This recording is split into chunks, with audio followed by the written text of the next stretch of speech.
María Mercedes, buen día. ¿Cómo está, Robert? Amigos, muy buenos días. Listos como siempre con la información más destacada. Este día ponga todas las energías para que todo sea productivo. Y también vamos cerrando ya julio, ¿no? El miércoles estamos próximos a despedir este mes. Así que vaya concretando todos los proyectos. Revisemos qué ha pasado en Venezuela. La comidilla del día domingo. Así es. Bueno, tenemos que informar que los centros electorales en Venezuela abrieron el domingo cerca de las 6 de la mañana, hora local, para recibir a más de 21 millones de votantes en la elección presidencial. Donde según el Consejo Nacional Electoral, el CNE de ellos, Nicolás Maduro obtuvo más del 50% de la votación y se reeligió hasta el 2031. Todo esto datos del Consejo Nacional Electoral venezolano. Vamos.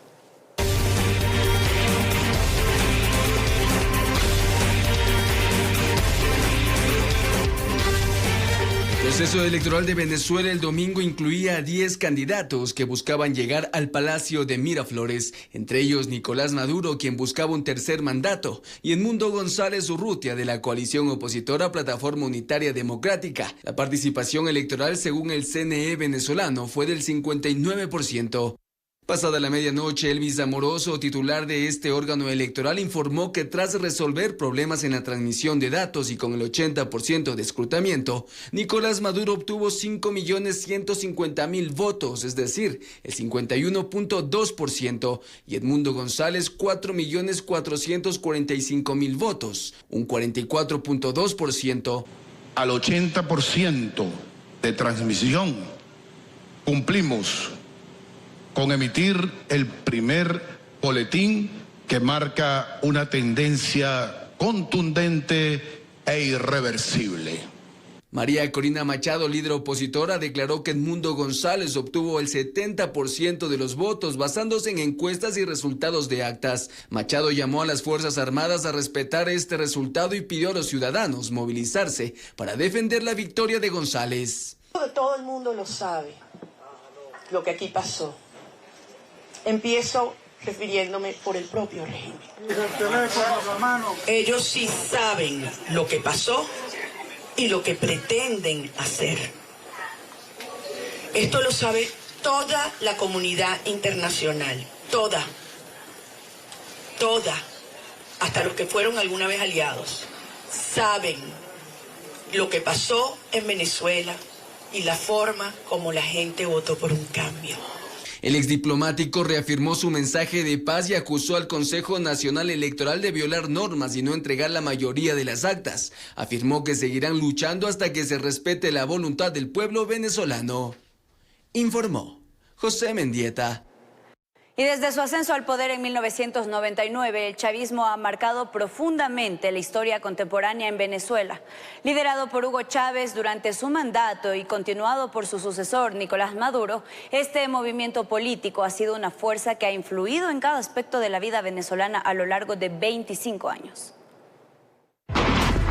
El aumento del 30% al precio de la gasolina y las tarifas de los servicios públicos, entre otras medidas implementadas por el socialdemócrata Carlos Andrés Pérez en el año 1989, derivaron en el denominado Caracazo, cuando miles de venezolanos salieron a las calles a protestar en medio de la represión de las fuerzas del orden.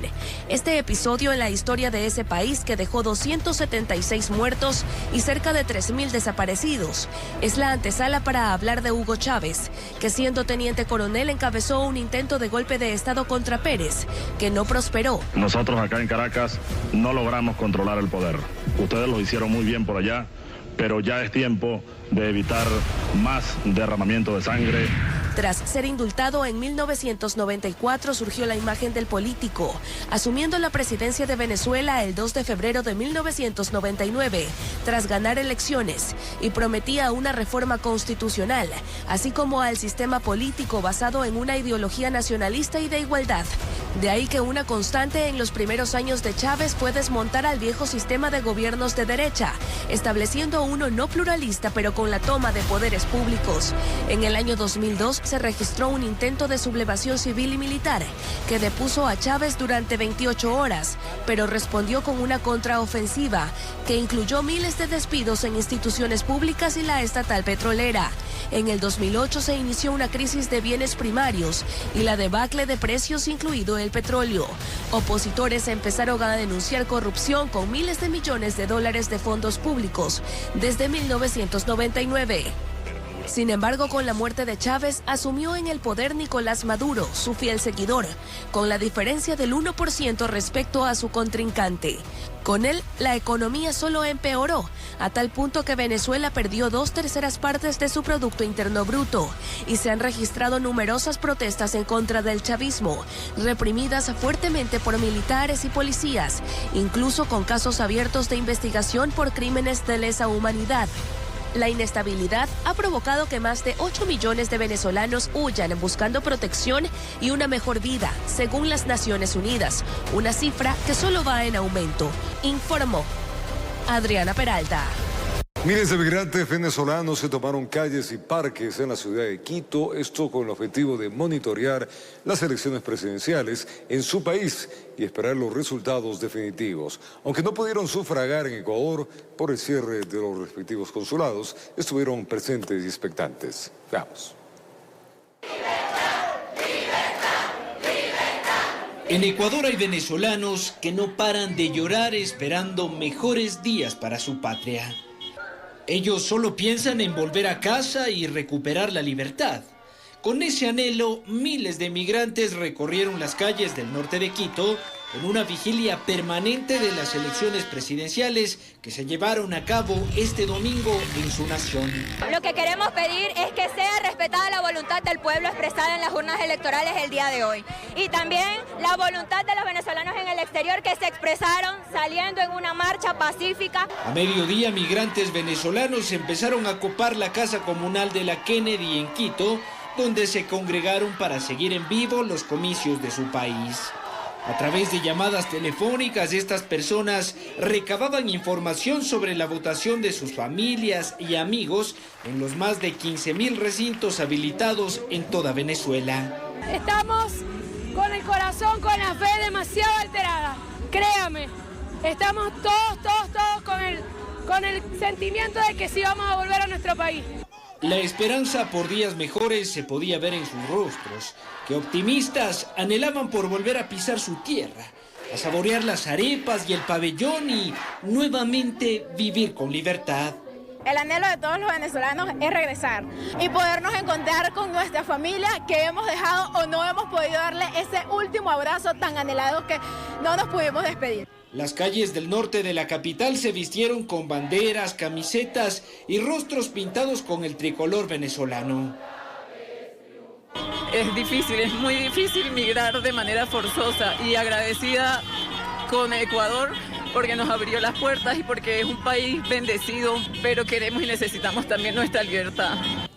En Ecuador hay aproximadamente 400.000 migrantes venezolanos. Ninguno de ellos pudo sufragar, pues el 16 de abril pasado Nicolás Maduro ordenó cerrar los consulados de Quito y Guayaquil. Informó Álvaro Terán.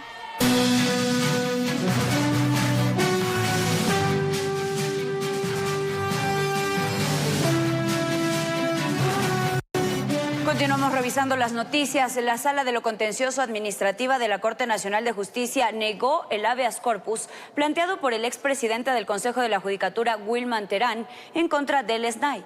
Esto solicitando ser trasladado desde la prisión de La Roca hacia la cárcel 4 de Quito por presuntas vulneraciones a su integridad. Revisemos a continuación los detalles de la audiencia.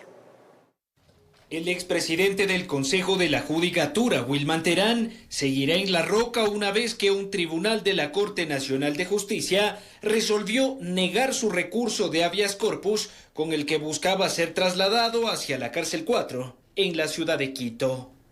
Esta acción legal fue presentada en medio de la audiencia del caso Independencia Judicial. En dicha diligencia, Terán interrumpió el proceso e interpuso el recurso aduciendo vulneraciones a su integridad física y psicológica por parte de militares y policías en la cárcel de La Roca.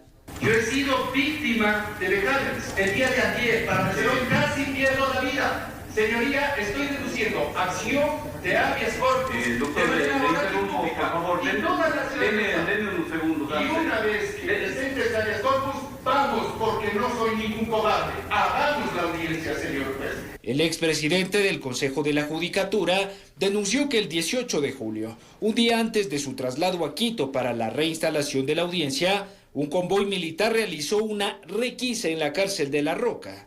En dicha incursión, indicó, se habría empleado inusual violencia y se habría lanzado gas lacrimógeno y balas de goma, provocándole asfixia, vómito y afectaciones musculares y psiquiátricas.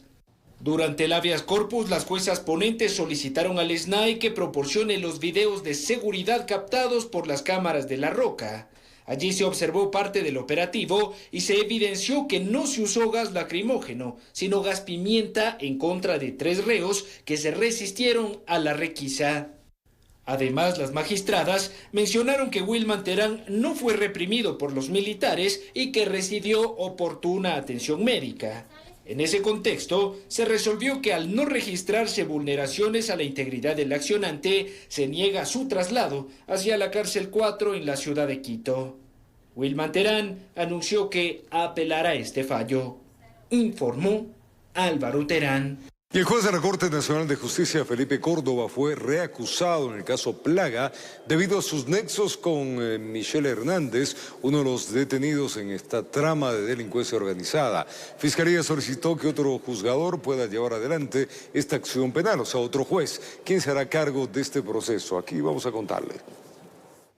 El caso de delincuencia organizada denominado Plaga tendrá un nuevo juzgador debido a la recusación presentada por Fiscalía en contra del juez de la Corte Nacional de Justicia, Felipe Córdoba, por un posible nexo con Michael Hernández, uno de los involucrados en este proceso, quien de hecho fue detenido el domingo 28 de julio y trasladado a un centro de privación de libertad.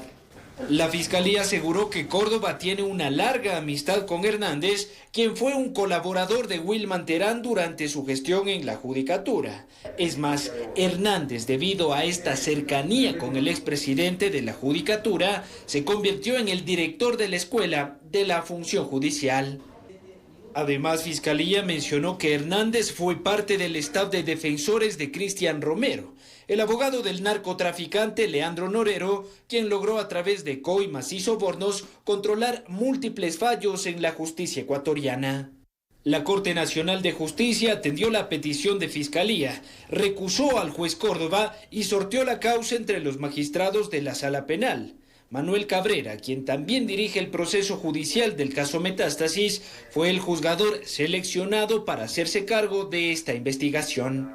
Y este no es el único caso que salió de las manos del juez Córdoba, ya que hace 2 semanas el magistrado de la Corte Nacional se excusó de seguir adelante con Metástasis, pues denunció una enemistad manifiesta con Wilman Terán y Daniel Salcedo. Con nuevo juez y nuevos detenidos, el caso Plaga avanza a paso firme y los procesados se encuentran a la espera del inicio de la audiencia preparatoria de juicio. Informó Álvaro Terán. Y mientras tanto, el fin de semana el Consejo de la Judicatura llevó a cabo la prueba teórica del concurso de méritos y oposición para la selección de 10 jueces y 15 conjueces de la Corte Nacional de Justicia. Revisemos a continuación los detalles del proceso.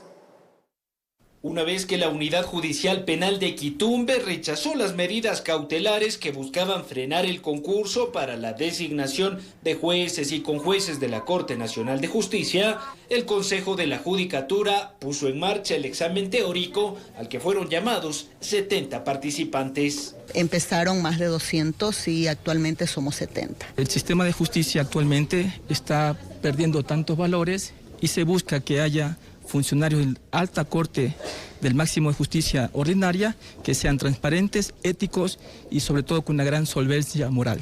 Los postulantes rindieron una prueba conformada por 100 preguntas, mismas que fueron seleccionadas de un banco de más de 2.000 interrogantes elaboradas por académicos y exmagistrados. Se sortearán 100 preguntas, de las cuales corresponden 60 preguntas a las materias específicas a las cuales ustedes están postulando y 40 preguntas de aquellas materias generales que son parte del proceso también. José Luis Tapia, supervisor del concurso de jueces, mencionó que a pesar de las denuncias de irregularidades en el proceso, el Consejo de la Judicatura garantizó la transparencia en la realización del examen teórico. Algo que queremos resaltar muchísimo en este proceso es el protocolo de seguridad que tenemos para la aplicación de la prueba. Tendremos la presencia de un notario público aquí, a lo cual la prensa tendrá acceso también porque se ha hecho un barrido electrónico y de seguridad esta mañana. Los postulantes sí mostraron algo de preocupación tras el escándalo expuesto por Fiscalía sobre un presunto tráfico de influencias para beneficiar a ciertos concursantes. Sin embargo, todos ellos esperan que en el decurso de este proceso se puedan corregir estas irregularidades. Todo este tipo de denuncias que demostrarían algún grado de injerencia en la realización del concurso y en la imparcialidad que debe haber en el mismo. Este concurso pretende llenar 10 vacantes de jueces y 15 de conjueces de la Corte Nacional de Justicia de las salas penal, civil y mercantil, familia, contencioso administrativo y contencioso tributario. Informó Álvaro Terán. Y medio de denuncias por supuesto conflicto de intereses familiares, por casi 12 horas se sustentó las pruebas como parte del proceso de juicio político contra la canciller Gabriela Sommerfeld. A la secretaria de Estado se le acusó de tener directa o indirectamente relación con paraísos fiscales. Miremos. Que este juicio político, primero, no es de manera personal. Así, Yajaira Urresta, asambleísta del correísmo, empezó a develar y sustentar las pruebas como parte del pedido de juicio político contra la canciller Gabriela Sommerfeld. Pero en la hora con 40 minutos que se tomó de las 3 establecidas, ocurrió lo contrario y se dedicó a expresar calificativos despectivos hacia la secretaria de Estado. Su nombre sí quedó para los libros de la historia como la peor ministra de Relaciones Exteriores. Para argumentar que la irrupción en la Embajada de México en Quito para detener a Jorge Glass tenía intereses personales. No fue inocencia, no fue desconocimiento, fue un lucro familiar por parte de la señora ministra.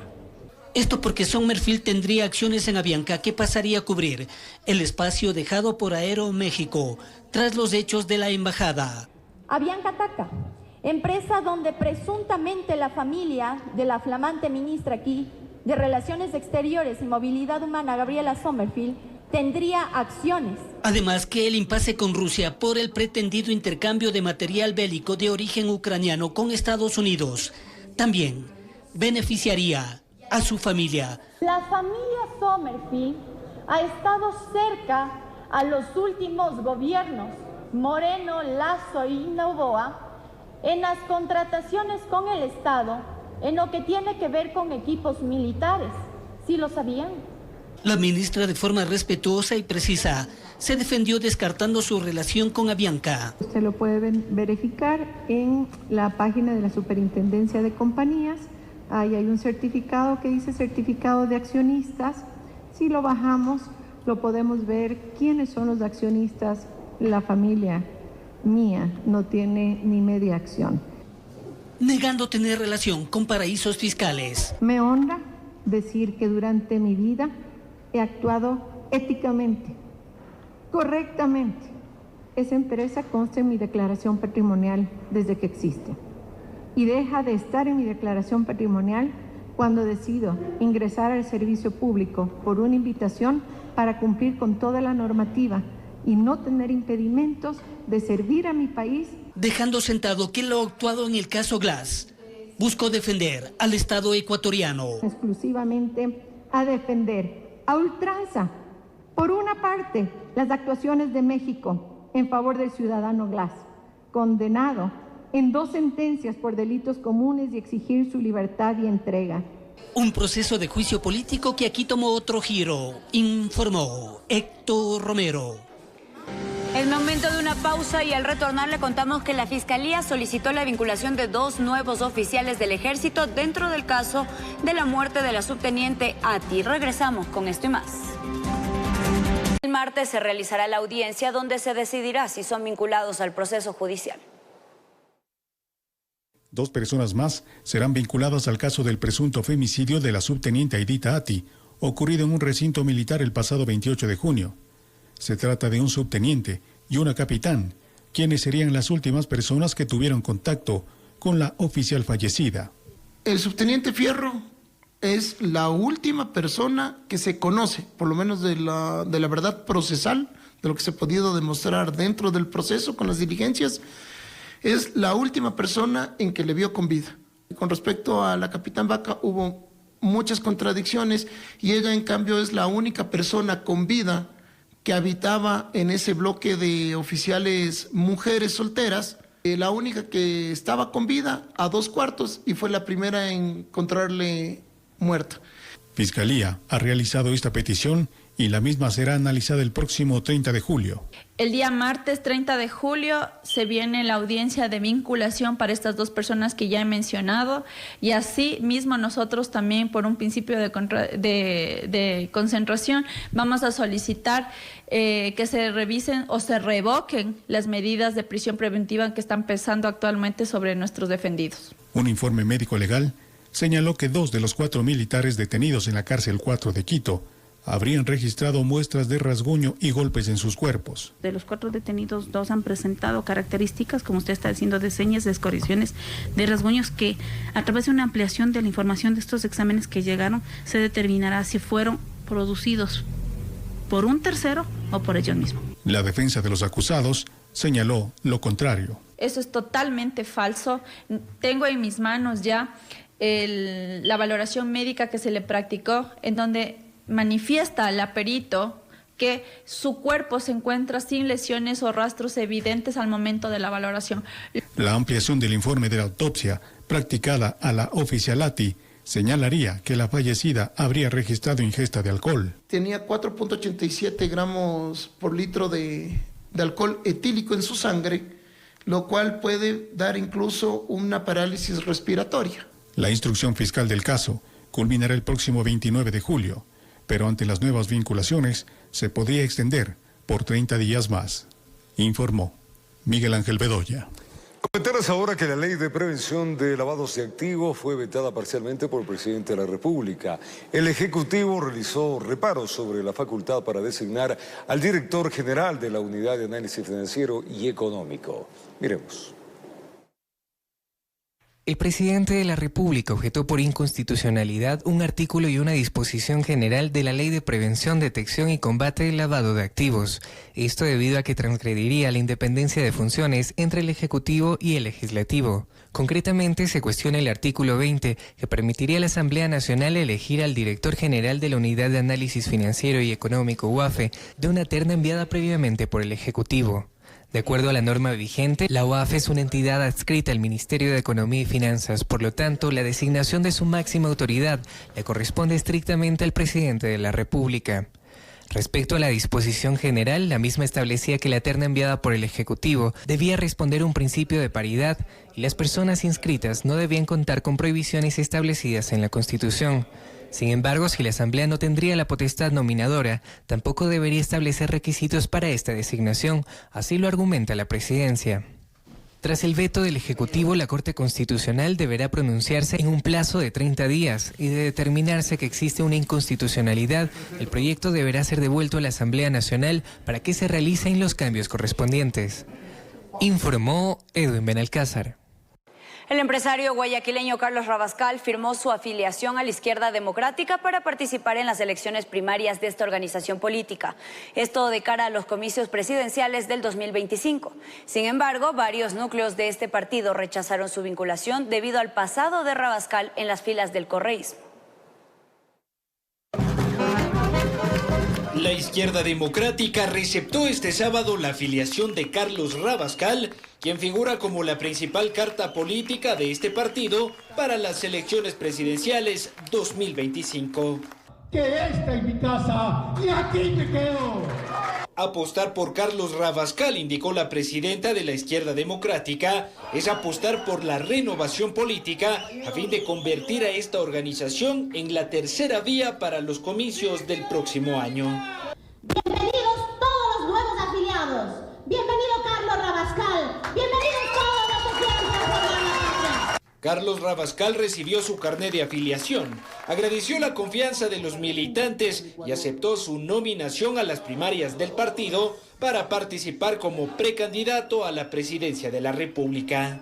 Acepto la precandidatura a la presidencia de la República. Me acojo a las primarias para que sean en democracia quienes escojan la candidata a la presidencia de la República. La vinculación del empresario guayaquileño a la izquierda democrática no estuvo exenta de controversias, pues varios núcleos provinciales rechazaron la pretensión de impulsar la candidatura de un ex miembro del correísmo a la presidencia. Él definitivamente representa al correísmo y nosotros no podemos estar de acuerdo con el correísmo 100%. Un señor que desaparece en los momentos de crisis del país y que solo aparece cuando están los procesos electorales. Un señor que no tiene bandera ideológica, que no sabe absolutamente nada de socialismo democrático. Rabascal señaló que su pasado en el correísmo no lo define y que la socialdemocracia es la ideología que más se apega a sus valores políticos. Nunca formé parte de ninguna fila, no he sido afiliado a partido alguno. Hoy, por primera vez, me estoy afiliando a un partido donde encuentro democracia, donde encuentro institución y donde encuentro una socialdemocracia preocupada por el país. Antiguos militantes del correísmo, como el ex prefecto de Pichincha, Gustavo Baruja, también acudieron al evento de afiliación de Rabascal, quien parece llegar con amigos y coidearios a esta, su nueva tienda política. Informó Álvaro Terán. Y el Gobierno Nacional, en alianza con entidades públicas y organizaciones internacionales, presentaron la iniciativa Paridad de Género y Economía Violeta, que está encaminada hacia la igualdad de oportunidades para construir una sociedad más equitativa y justa. Veamos. En un esfuerzo significativo por abordar las disparidades de género, este 26 de julio fue presentada la iniciativa de Paridad de Género Ecuador y Economía Violeta, marcando un hito en la lucha por la igualdad de oportunidades. Estamos convencidos de que cuando hablamos de igualdad de oportunidades debemos propiciar todas aquellas propuestas que impulsen alternativas que aceleren el cierre de las brechas económicas de género en el país. También hemos dado apoyo a las mujeres para que puedan capacitarse. Entregamos más de 90.000 becas y sus iniciativas de emprendimiento con la entrega de créditos productivos. En esta estrategia interviene el Ministerio de Producción en alianza con el Foro Económico Mundial, el Banco Interamericano de Desarrollo y la Agencia Francesa de Desarrollo, que a través de su representante destacó la metodología utilizada. Se ha trabajado en la implementación de la herramienta IPG. Esa herramienta está basada en una metodología única e innovativa que permite el cierre de brechas económicas en América Latina. La titular de la cartera de la producción destacó que el gobierno busca fomentar la transformación social. Se propicia el avance del liderazgo femenino en los cargos de toma de decisión y con ello la posibilidad de diseñar e implementar políticas públicas equitativas, poniendo en práctica lo establecido en instrumentos internacionales como la Plataforma de Beijing y la Resolución 1325 de la Asamblea General de las Naciones Unidas. Desde el Banco Interamericano de Desarrollo se mencionó que esta iniciativa está alineada con sus estrategias. Nuestro compromiso, que está muy vinculado a nuestra propia estrategia institucional, es mejorar la vida de las mujeres y volverlo en acciones específicas para que haya mayor acceso a oportunidades económicas que impliquen cerrar las brechas de acceso a trabajo, cerrar las brechas salariales. Según un informe del Foro Económico Mundial, Ecuador pasó del puesto 50 al 16 en la reducción de brechas de género, reflejado por medio de dos indicadores. En lo político, con la instauración del gabinete paritario, y en lo económico, con la implementación de la ley orgánica para impulsar la economía violeta. Informó Miguel Ángel Bedoya. Más noticias, la Fuerza Aérea Ecuatoriana recibió $5 millones correspondientes a la indemnización por la explosión del radar de vigilancia aérea que estaba ubicado en el Cerro Montecristi, en la provincia de Manabí. Esto ocurrió, recordemos, en noviembre del 2021. La aseguradora interoceánica entregó 3 años después del ataque los recursos a la FAE como parte de la cobertura por terrorismo, daño malicioso y sabotaje. Inicialmente, la Fuerza Aérea solicitó la cobertura total de la póliza, con la que buscaba la recuperación de los $7.2 millones que costó el radar. La Policía Nacional abrió un nuevo proceso de admisión para bachilleres que deseen formar parte de esta institución del orden. Desde este 30 de julio al 9 de agosto, amigos, estarán abiertas las inscripciones. Existen 1.800 plazas para técnicos operativos. Miremos. Un nuevo proceso de reclutamiento lanzó la Policía Nacional para los jóvenes bachilleres, con título de tercer nivel, músicos e integrantes de pueblos y nacionalidades indígenas, para que sean parte de la institución del orden como servidores técnicos operativos. Esto en un numérico de 1.434 hombres y 75 mujeres. Para servidores policiales técnicos operativos con especialidad de músicos, 191 hombres y 10 mujeres. Y para servidores policiales técnicos operativos para pueblos y nacionalidades indígenas, en un numérico de 85 hombres y 5 mujeres. Las inscripciones estarán habilitadas desde este martes 30 de julio hasta el 9 de agosto y los postulantes deberán ingresar acorde al último dígito de su cédula de identidad. Para ello, se receptarán todas las inscripciones a través de la página web reclutamiento.policia.gov.es. Entre los requisitos que los bachilleres aspirantes deberán presentar será el rango de edad entre los 18 años a los 22 años 11 meses 30 días a la fecha de su registro y de una estatura mínima de 1,68 m para hombres y 1,57 m para mujeres. Tener una nota habilitada del examen de acceso a educación superior mínimo de 750 puntos, estado civil soltero y sin cargas familiares, no tener antecedentes penales. En el caso de quienes presenten el título de tercer bachiller, la única consideración es el tema de la edad. Puede acceder con 24 años, 11 meses, 30 días a la fecha del registro. Desde la Policía Nacional enfatizaron que no se permitirá que los postulantes posean cualquier tipo de tatuajes ni cicatrices que evidencien el borrado de algún tatuaje. Vamos a tener dentro de estos una verificación corporal. No pueden ingresar jóvenes o ciudadanos que quieran ingresar a las filas policiales con tatuajes. Lógicamente, quienes sean identificados que han tenido un proceso para borrar estos tatuajes también serán tomados en consideración. También explicaron las autoridades que la valoración del proceso será de la siguiente manera. La prueba académica teórica tendrá un 30%, la prueba física tendrá un 30%, la entrevista personal tendrá un 30% y los méritos tendrá un 10% en la ponderación. El proceso de selección terminará en diciembre de este año y en enero del 2025 iniciarán los 1.800 aspirantes a su preparación en las escuelas de formación, informó Mauricio Sánchez.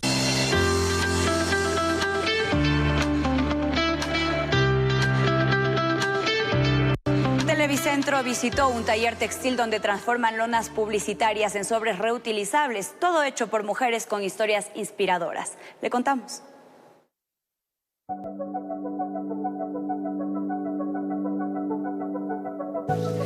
Ellas consiguieron un empleo en donde mientras trabajan, también cuidan al planeta.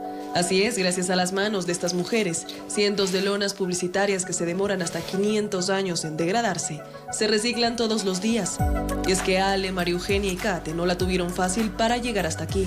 Son cabezas de hogar, una enorme responsabilidad que cumplen las 24 horas del día, los 7 días de la semana. Un común denominador es que vienen de situaciones personales vulnerables. Muy duro, pero yo creo que con la bendición de Dios salimos adelante. Como digo, siempre hay un platito de comida para mis hijos, para mi esposo y para mí. Llego acá y empecé a buscar trabajo, pero no tenía documento. Lo único que traje fue mi cédula venezolana y en muchas partes, pues, por eso no me abrieron las puertas. Y no encontraba trabajo, estaba 8 meses sin trabajo. Y luego ya encontré aquí. Las encontramos en este taller textil, cada una con una tarea diferente. María Eugenia cosiendo los laterales de los sobres, Kate sublimando sobre algodón para otros productos y Ale perfeccionando detalles. Lo que un día fue una lona publicitaria, hoy se convierte en sobres reutilizables que llevan los couriers, sobre todo para las entregas de documentos como cédulas o pasaportes. La lona publicitaria que te digo es la lona que termina siendo este producto terminado, que básicamente es del ecopack, y el ecopack es sustituir este plástico de un único uso en este sobre, que básicamente es hecho con lonas publicitarias. El largo proceso ha sido también un desafío, no solamente para la empresa, sino también para las operarias, el tratar de transformar algo con un material que es muy poco usado. De todas las personas que trabajan aquí, principalmente las operarias, son manos que reconstruyen productos, pero también reconstruyen sus vidas. Han tenido que aprender mucho. No es lo mismo trabajar con tela que con lonas publicitarias, pero ha sido cuestión de adaptarse.